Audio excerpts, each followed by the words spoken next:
Reva, do you remember actually arriving at your aunt's apartment when you were Yes, moving in? yes, I do. Hmm. Yes, yes, I do remember coming in. Yes.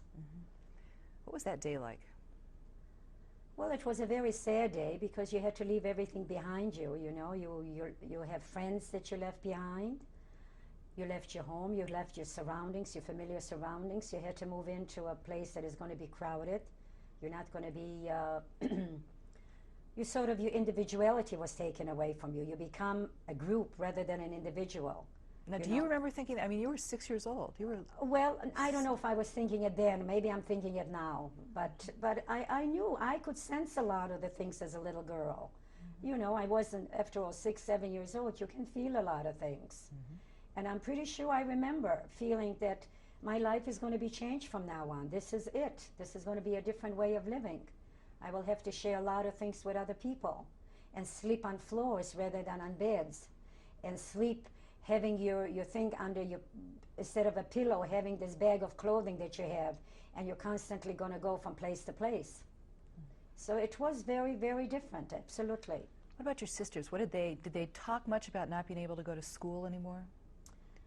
I don't remember that. You know, when you're young, I suppose they still had their friends. I am sure among their friends, they must have talked about it. I was pretty much protected. You know, I really pretty stuck with my mom all the time. So I really don't remember whether, I am sure they must have talked about it because it had to be very, very hard for them because their life too was disrupted. You know, when you're told you cannot go to school anymore, what do you do with yourself? I mean, you have to find some other alternative, something else to do. What did you and your mother do every day? How did you? Well, we would go to the markets. You know, the ghetto was pretty, for a while it was pretty normal, yeah, in 1940. And I remember going with my mother to the market, to the, like a farmer's market, and whatever food she could buy, she would buy, and we would come home and she would cook it, you know. So my life was pretty normal still. You know, it was not much to do, but it was a normal life. She would do the regular things, wash clothes, try to cook whatever food she had, and we would eat whatever she would serve us, you know. And that was about it. And what did you do at 7? Did you help her? Did you? No, no, no. I was mostly playing. I was just, whatever I could find, I would go out into the yard and play with the children, whatever children they would, you know, be there, I would play with them. We would play hopscotch, you know, regular children's games. And we would play with the ball. I had this rubber ball that I played with. And my life actually was pretty normal, you know, considering what, under the circumstances I lived, it was a pretty normal life. Were you aware of holidays when they happened? Did you do anything different on holidays In the ghetto, in the ghetto? no, no, I don't remember that at all. Mm-mm. I don't remember in the ghetto having holidays. I only remember the holidays before the ghetto started. During the ghetto, I don't remember any holidays at all. Was there any difference on Shabbat and the rest of the week? But I don't remember it at all. I don't think so. Because we did not have the kind of food that we had for Shabbat before the war. We had the rations, we had the bread rations, we had to go in line, stand in line to get the bread. And no, I don't remember it, not at all. What does it feel like to be hungry? Oh my goodness, what does it feel like to be hungry? You have a pain in your stomach that never goes away. That's the only thing I can describe. You have a terrible, terrible pain, and there's nothing that you can do. It's just annoying, is it? Pain in your stomach, and it's terrible. So terrible. It's nothing compared when anybody goes on diets and doesn't eat. Believe me, it is a terrible pain just to know that there's no food to eat. Very painful. How long did you go between meals when you were a child? Well, there were days when I had no food at all, just water. You know, there were many days that we had no food. And we would save whatever piece of bread we would have, we would save it. We would eat a small little piece at a time so we would have it the next day. And but we were lucky. In many ways, we were very, very lucky too, because my sisters smuggled. They were smugglers, what we called in the ghetto. And they would go into the Aryan side on the streetcar, and they would go as Polish girls. They would go into the other side and bring in food for the Jewish people in the ghetto. And they were able to sell some of it, and therefore we were able to eat too. They would bring how in did they flowers. do that? How did they leave? Just get on a streetcar and Well, leave? smuggled. If they would have been caught, they would have been shot to death. They went as non-Jewish girls, and they were smuggling on the streetcars. My three sisters, my sister Hannah, Mindel, and Etta, and they spoke Polish beautifully. Nobody would detect at all that they were Jewish girls, but they were smuggling, endangering their lives. If the Germans would have caught them, they would have been dead. They would have killed them on the spot. So, but they endangered their lives, but they knew that the only way to survive would be to go smuggle and bring food into the ghetto. And that's how we survive, actually. Did you see them get on the streetcar when you were a child? No, I didn't. No, I didn't. But I was hidden. My mother kept me pretty much by her side because I was so young, you know. But everybody else saw them, believe me. It was a well-known fact in the ghetto that not only my sisters did and my brother, but other kids did too. This was the only way of survival. And for a long, long time they did that.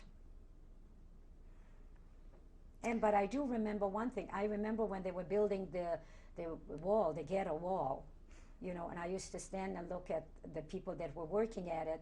And on top of the brick wall, they put glass on and wires. So in other words, if somebody would try to go over the wall, they would be cut to shreds. And it was a pretty devastating feeling to see how they were closing you in, you know, squeezing you to death slowly but surely. And was your grandmother living with you? No, my grandmother was living in her own house with my father's oldest sister, my sister, Auntie Hannah, and she had two children. She was a widow, and my grandma Zlata lived with them. But she lived close enough on the streets where we were able to walk to her house, so we saw it. And we saw her, how she died slowly.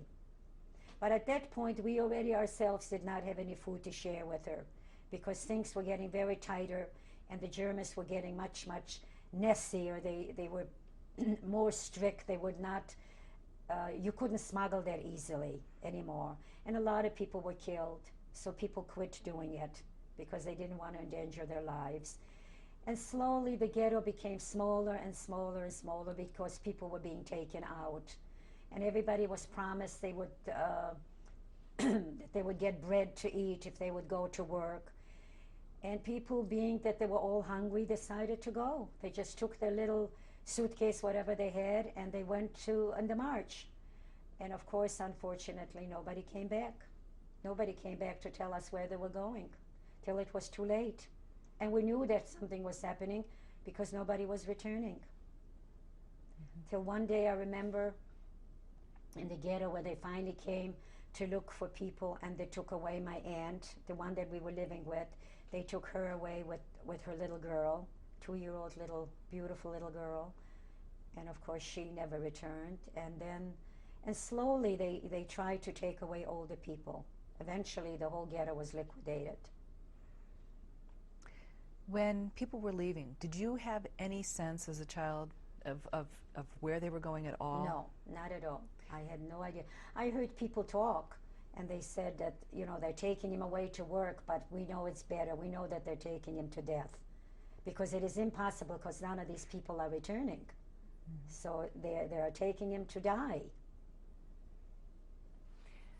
Did your mother ever talk to you about what you were going to do next? And Well, what happened, my sisters, two of my older sisters, my sister Mindel, went away to work for some Polish farmers. And they went away for quite a while.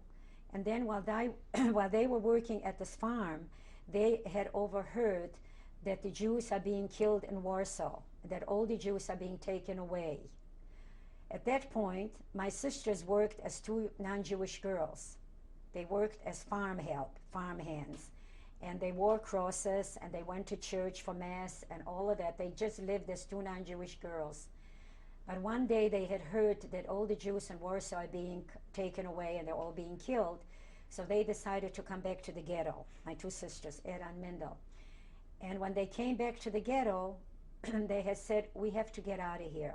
We cannot stay here because the Germans are going to come after us and they're going to kill us. We have to go to the Aryan side. And my mother was willing to do it. She said, fine, we'll all go, hoping, of course, that somebody would save us and they would keep us there. So my sister, first of all, my mother said, you go first. You go out, you go first, and I will follow you with my other sister, Masha. And we said, fine, we'll do that. So my sister Hannah and my other two sisters left first. And then my sister Eda came after me. She took me. Now my sister Eda is 4 years older than I am, and she decided to take me. She says, I'm going to take Reva and we're going to go. So we went, we crossed the wall, hidden of course. We went underneath the wall. Nobody saw us go because had they seen us, they too would have killed us. Underneath the wall? Underneath the wall, there were like grates, you know, holes underneath, behind. So we smuggled ourselves through.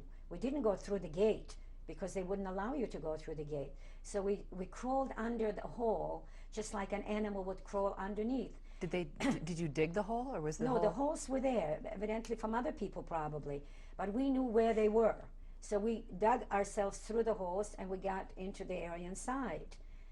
And all of us were there already, my sisters and my brother, and we waited and we waited and we waited, and my mother never came. This was July 1942, and my mother and sister were taken away by the Germans. That was one of the last transports in the ghetto, and my mother never came. She was taken away. She was taken away with my sister Masha to Treblinka, and of course we never heard from them again. But I don't even know if my mother had gone with us, if she would have survived, because it was very, very difficult for her to see all her children suffering and everybody else dying around her. We don't even know if she would have survived.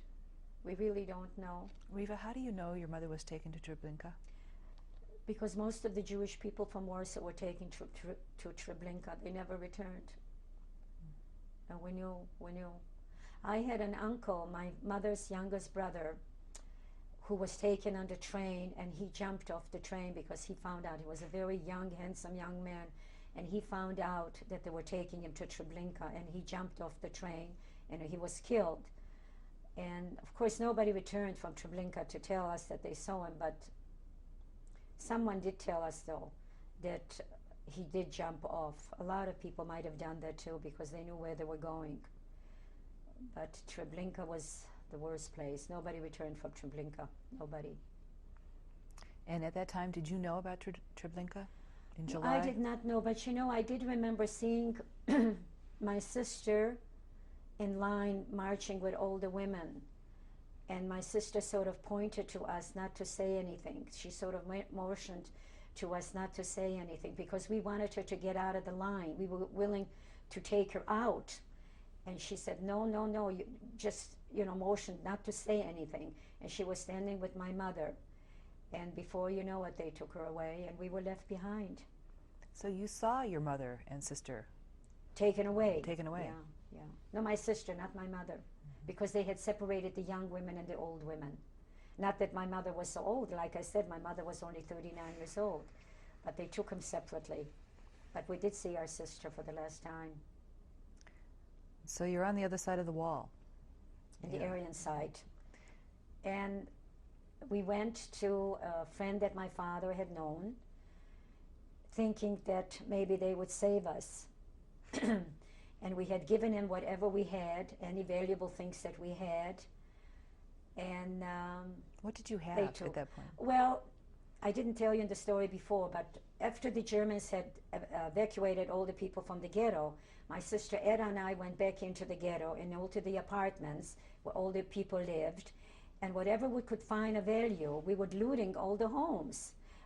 We take silver, kiddush cups, candlesticks, whatever they had, anything of value, even linen, and we would wrap ourselves around with it, put it into our pockets, and we would go back and try to sell it, or, so they give it to these people, and we would hope that they would keep us safe. Now, did you go crawl under the wall with all these things? No, at that time we walked right through because the ghetto was pretty much empty.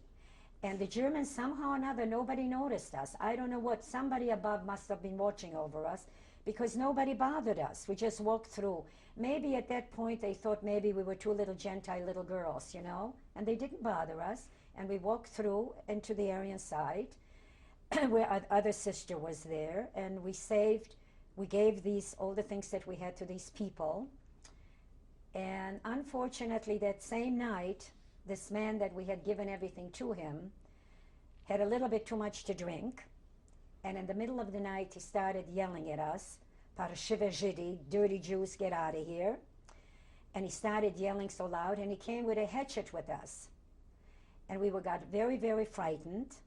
So during the middle of the night, my sister Hannah, my older sister, grabbed me, and we started running in the middle of the night to a cornfield not far away, and we hid there at night till daylight came.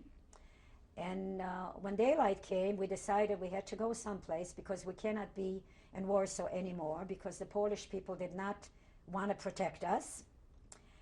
And we knew we couldn't get back in because the Germans, either way you were stuck, you were trapped. You were trapped like an animal. On one side you had the enemy, the Germans, and on the other side you had the other enemy, the Polish people. And we were trapped. But we did decide to go to a small town where my mother originally was born and my father was born, hoping that maybe there would be family there because my mother had 4 brothers and 2 sisters in that small town, and my grandma and my aunts and uncles still lived there. So we decided to go to that small town, but by way of going, we took a train. We still had some money left with us, so we went on a train. And it was you and? My sister, my brother, and my other sister, Eda, all of us. We went on the train, but for me, I did not speak Polish because I had never started school. I was too young and I couldn't start school. And I did not speak Polish. All I spoke was Yiddish. So while I was sitting on the train among Gestapo and Nazis and SS people, I was sitting as a mute. I pretended I was a mute. I did not speak. And for several hours we're on that train, and I did not open my mouth. My sisters, of course, spoke. They were, they spoke Polish, and they really, what the Polish people assume they look like Polish people, kids. And finally, we arrived to this town, Demblin. And when we got there, we found out that all the Jews were taken into the square. And there was nobody that we could talk to anymore. Everybody was gone. All my aunts had been taken away. There was only one uncle left, and he was the uncle who was married actually to my aunt. He was an uncle by marriage. And when we got there, the people didn't want to have anything to do with us. They thought that we were not Jews. And they didn't want to let us in even to that group. We found out later that all the people were taken to a camp, to a labor camp, slave labor camp. So we followed them. And then at night, during the night, we tried to get into garbage containers where there was garbage inside.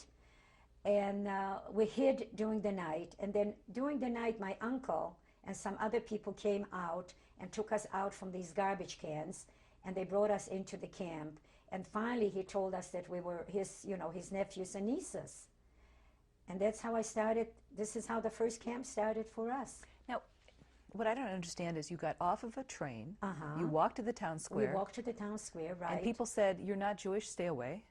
No. Once we got into the town square, while we walked towards the town square, the people thought that we were Polish girls. They did not know that we were Jews. Had they known we were Jews, they probably would have said, there goes another Jew, take this one away too.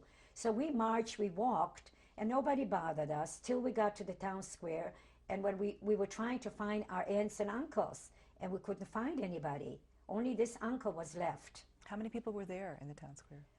Oh, there were thousands of people. It wasn't a very big town, but there were several thousands of Jews. And of course, they divided again the children and the women and the men. They were divided up. But, But by this time you were how old? gosh, 42? was I 8 years old? 8? 33. Yeah, I was about 8 years old. And so we were in this slave labor camp. But there weren't too many children. There were about, I think, 11 children, 11 or 12 children. And I think I was one of the oldest at that time. And what they did, the women and the men worked. My sisters went out to work. They built airports. It was an airfield, and that particular town was an airfield. Was there a name for this camp? A what? A name for the camp? No, it was just Demblin slave labor camp. And the women went out to work in the fields and the gardens, and some of them went out to work in the fields. They carried stones to build airports. And two of my sisters were lucky. They worked in the gardens where they were growing potatoes and vegetables and things like this. So they were able to bring sometimes in a potato here. But anybody who was ever caught smuggling or bringing in food was shot. And I remember one day they found a man who had they smuggled potatoes. He had found potatoes in his shirt, and the next day they hung him in front of everybody, in front of all the barracks. So people would know that if you're going to do this again, this is going to happen to you. Did you see that? Oh yeah, he was hanging in the camp, and he was hanging for a long, long time, and then finally they cut him down. But they were pretty strict about things like that. They did not want you to bring any food in. So you got rations, you got a piece of bread, you got a little bit of soup. Until today, I still have a hard time with the soups because I know the soup was just like, it looked like cabbage or rutabagas or one of those awful. And you would almost see little white worms swimming around. And and it was awful. But when you're hungry, you'll eat anything in order to survive. It was a matter of survival. That's what it was. Now, it was summer when you first went into It was this camp. summer, July of 1942, we came into that camp. And of course, the summer, the camp was not as bad as the winters. The winters, of course, were terrible. We lived in barracks, which were very, very cold. We have one blanket, I think they gave us, straw underneath. Mainly in order to keep warm, you had your own bodies, you kept close to one another for warmth. And in the winter, when they called you out in the morning for the appeal, for the counting of the people, they would call you 5 in the morning for whenever they decided to do it. It was extremely cold in the winter time. And you had no clothing on, no coats, just whatever you had on, that was it. It was very, very harsh, very harsh. The winters in Poland were very, very harsh. Reva, what did the barracks smell like? Oh, they had a horrible odor, just a horrible, awful odor because of the sanitation. There was no sanitation whatsoever. And whatever you had to take showers, they were cold water, there was no soap. And it had horrible odors, just awful. And all I can remember is the lice and the bed bugs. I mean, when I'm sitting here now in my beautiful, clean home, I could just visualize how horrible it was. The lice and the bed bugs and all the other roaches, whatever. It was horrible. And I had no shoes. My feet were wrapped with rags. And as I said, it was very, very cold, and your feet were chapped, and your hands were chapped, and you had these wounds from just the cold. It was very, very painful, very painful. How many were you per barrack? I think in our barracks they must have had 100 women.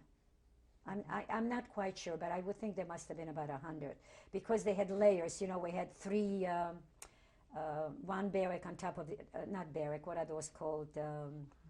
Bunks. I think there were like three bunks at a time. And Were you and your sisters together? we were together. Yeah, we always slept together in the same the same bunk, and we sort of kept ourselves warm.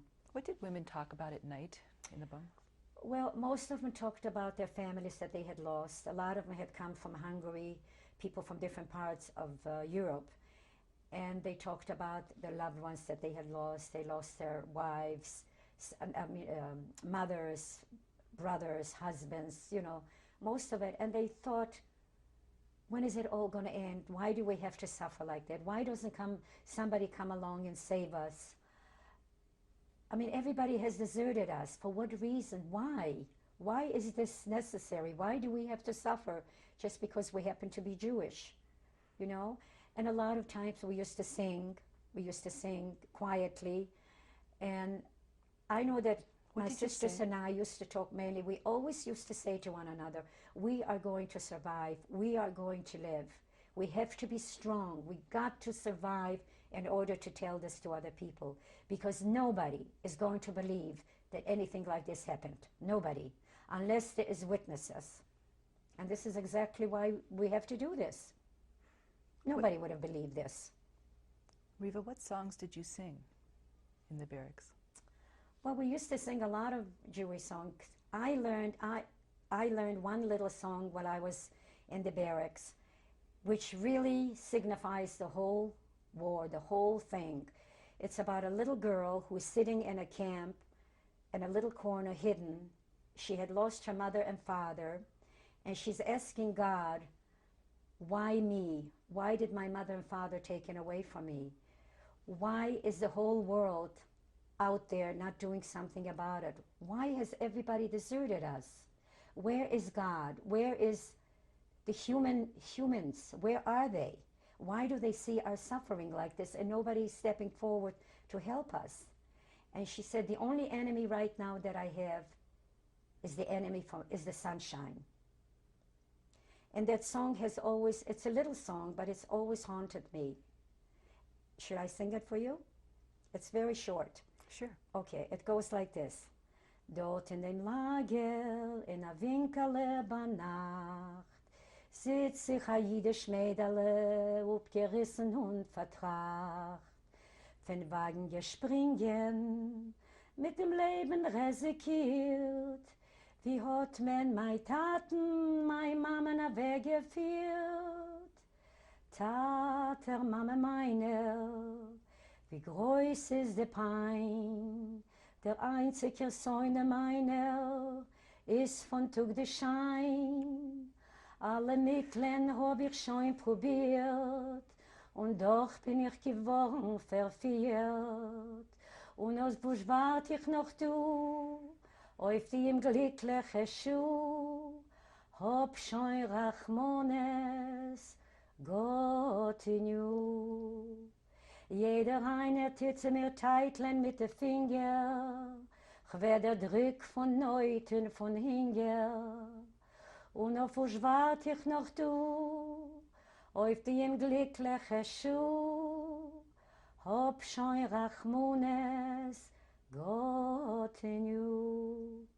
This song has always lasted with me, and it will always last till the day I die, because it really signifies the meaning, what the war was all about. Nobody doing anything about it and letting millions of people die.